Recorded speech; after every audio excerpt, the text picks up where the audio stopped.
I told you that our FTIR is no longer working because interferometer, the one that you can see inside, actually, even when you open this compartment, this opening at the back, you will not be able to see the entire interferometer. So the heart of the FTIR is the interferometer. Nandito yun sa area na to, no? Kailangan baklasin natin lahat para makita. So the main components of the FTIR are the movable mirror and the beam splitter. So the FTIR is made up of two mirrors, the fixed and the movable. So dito nyo yung nakikita. Yung isa pa, meron itong yung ceramic na nagbabaga, no? So, ceramic na pag mainit, yung kanyang nag-red glow, that will serve as the source for the infrared. Ceramic ang ginagamit nito as source of light. Heated ceramic. Kasi, sabi ng may-ari nito, si Matsu, among the materials used for source of the laser, ceramic is the most durable. Matagal masira. So, okay. Kung tumingin kayo dito, ang pangit na itsura. So, may kita yung mga melt ng art doon. So, nakita nyo joint sa ilalim. Sige, pwede nyo silipin. Pero, sandali lang mamaya na. So, baka pagalitan tayo, naka-open ko. Okay. Peter, the interferometer. Dapat protected yun. Tapos may mga strategically located desiccants. Okay. So, ito yung mga desiccants natin. So, silica naman yan. May indicator. Pagka yan naging kulay blue na, ibig sabihin, marami ng tubig na na-absorb. So, hindi na pwede, no? Kailangan palitan na yung ating nakalagay dyan, humidificator. Okay? So, may magnet yan. Ayan, may dikit sa magnet.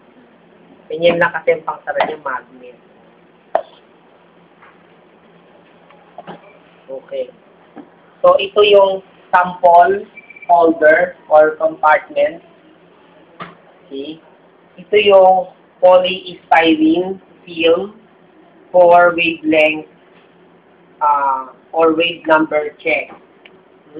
So, kapag tinitignan natin kung gaano pa ka-accurate ang ating FTIR, kung siya ay well-calibrated pa, ito ginagamit natin. Parang test kit niya. Nakita niyo yung mga wavelength dito, yung spectrum, okay, wave number. Dapat ganito ang ma-obtain natin pag kinuha natin ang spectrum nito. No? Pag pinasok natin dito, ayan, ganyan. Tapos niran natin yung IR para sa spectrum check. Meron niyang, manual, operation manual, provided siya. Okay. So, ang unang-unang procedure niyan, syempre, warm up, 15 minutes. Lahat naman ng mga electrical instruments, tandaan nyo, wina-warm up ng 15 minutes. Kahit pa pH meter. Okay? So, pag na-warm up na, spectrum check. Okay. So, dito yung laser lumalabas. Dito, ulitas. So, tapos tumatama dito sa sample mo na inilalagay dito, sample. Tapos ito yung kanyang fixed mirror. May nakita kayong mirror? Ayan, may salamin doon, nakaganon. Fixed yun. Nandun yung movable mirror. So, gumaganon yun, no? Constant, in constant motion. Meron tayong mga accessory for transmission. Itong nakikita niyong hydraulic press, ginagamit para sa paggawa ng KBR pellet. Ito ang example ng KBR cell.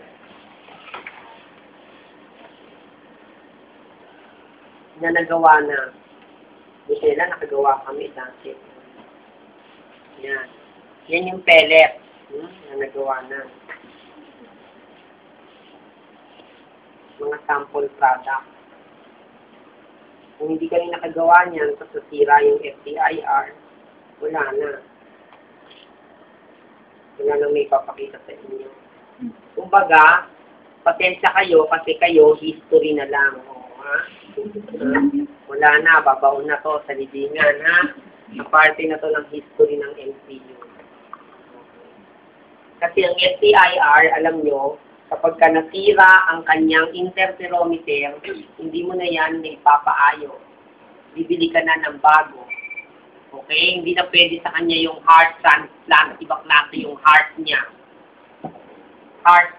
Okay, tama. Hindi naman brain. Kasi yung computer, yun yung brain naman ng ano. Okay. So, paano ginagawa itong pellet na to? Okay, so kailangan mo ng agate, mortar, and pestle. So, agate. So, tingnan mo ang agate. Mahal to. Kala nyo, magkano to pagka nabasag mo to? 15,000 hanggang 20. Isang piraso. Okay? Ha? Mahal yan, ha? Kita mo naman, hindi dumidikit ang mga ano dyan. Ang mga substances na i-triturate. Okay. So, i-triturate this KBR, IR grade, potassium bromide. Okay? Yan. Kita nyo? Ganda yung itsura, no? Alam mo yung mga cubes dun sa transformer or sa ang tawag dito? Superman, gano'n. Crystal. Potassium bromide yun, ha? Alam niyo ang potassium bromide, di ba? So, kamag-anak ng sodium chloride. O, didiktikin mo siya dito. Okay. So, hanggang pagka na diktik mo na siya, okay, gagawa ka ng KBR lang. Walang kasamang sample. Tapos, pagka nakagawa ka ng KBR pellet, for ano rin yan, background check. Kumbaga yung solvent. Diba sabi ko sa inyo, yung solvent, napakahalaga nun dahil yung solvent o yung medium kung saan mo nilalagay yung sample mo, pwede rin siyang mag-absorb ng IR radiation. So, kumbaga pang zero siya, no? Kumbaga sa UV-vis spectro, yung solvent ginagamit natin para i-calibrate yung UV-vis, no? To zero. To set the absorbance to zero dahil walang laman ng solvent, di ba? Okay. So, naihalo na natin, halimbawa, no? Imagination lang. Ito pala, mahal. So, baka magkaroon tayo ng bagong FTIR, magagamit pa rin naman natin. So, wala naman siyang expiry date, mga ganito. Hindi siya naman na talagang gano'n na na-expire. Tignan nyo.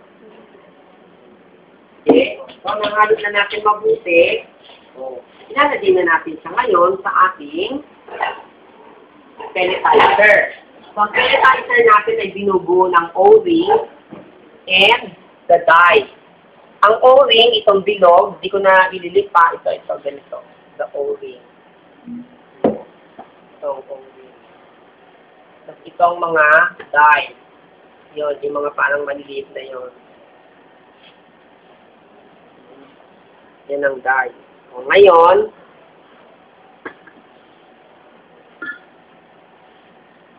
sabi natin, bigyan lalagay. So, nailagay mo na yung powder. So, gagamit mo sa paglalagay ng powder. Ilagay mo dun sa loob. Tapos, lalagay mo yun, yung ganon, yung dye. Tapos, saka mo ito ilalagay. Like this. And then, you introduce this. So, nandoon siya. Tapos, you place this. Okay, then press again. Pagka na-press mo na, you are going to mount it in the hydraulic press like this. And then start pressing. So, pag pinet mo to, so, ito muna ay dapat open. Then, this one should also be open. Yan. Okay? So, ano muna yung air? Sandali lang. Yan. Tapos, yung close. Close. But let this be open. Para papasok yung pinaka-air. Like this. See? Nagpa-pump na siya. Okay, yan. Tapos, pagkatapos niya, na-pump na, ganyan, tingnan mo yung pressure. Kailan yung pressure dyan, umangat hanggang dito. Okay? Sa 80 lang, wag dito critical, 80. So, 20 pounds yan, yung pressure dyan. No? Tapos, ipitin mo yan, tapos saka mo to. Okay? Ay, open pala yun. Low. Yan. So, pabayaan mo lang siya dyan ng mga how many minutes? 5. Ilan? 15. 10 lang. 10 minutes. Yeah, wait for 10. After 10 minutes, okay, open. Open mo siya ulit. Open.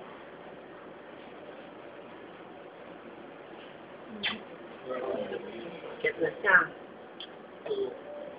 Pupunin mo na siya. Tapos pag-iwa-hiwalay mo na siya ulit. Ayan.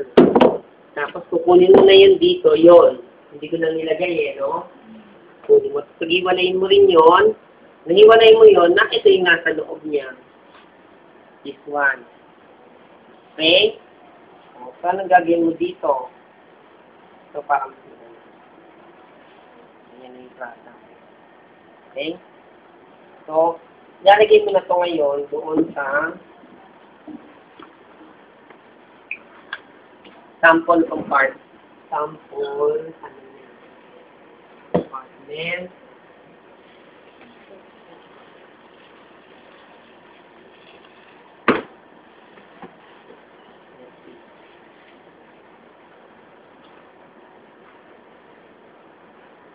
Sakto yan.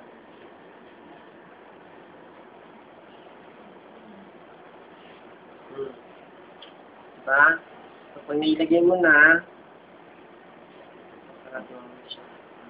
Lalak mo. Ayan. So, hindi siya malalaglag, no? Nakalak siya. Kita nyo?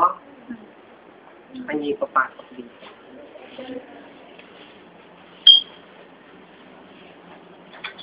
Transmission. So, yung light beam, tatagot mula rito, tatagot dito, papunta rin sa ano. Ay, hindi, sandali muna, mali.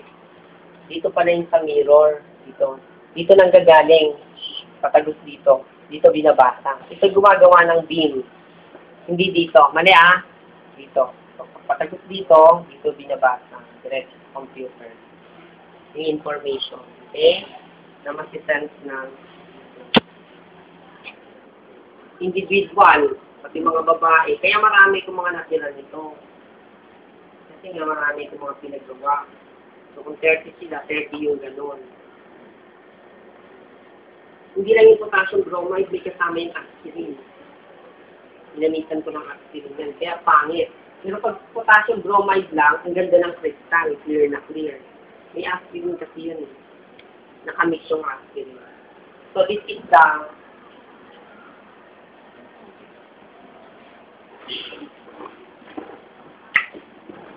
liquid cell. So, ito naman ang ginagamit para sa liquid cell.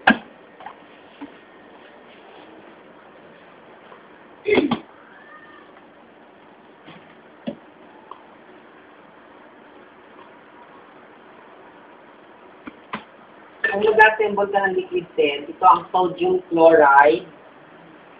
Sodium chloride to, or liquid cell,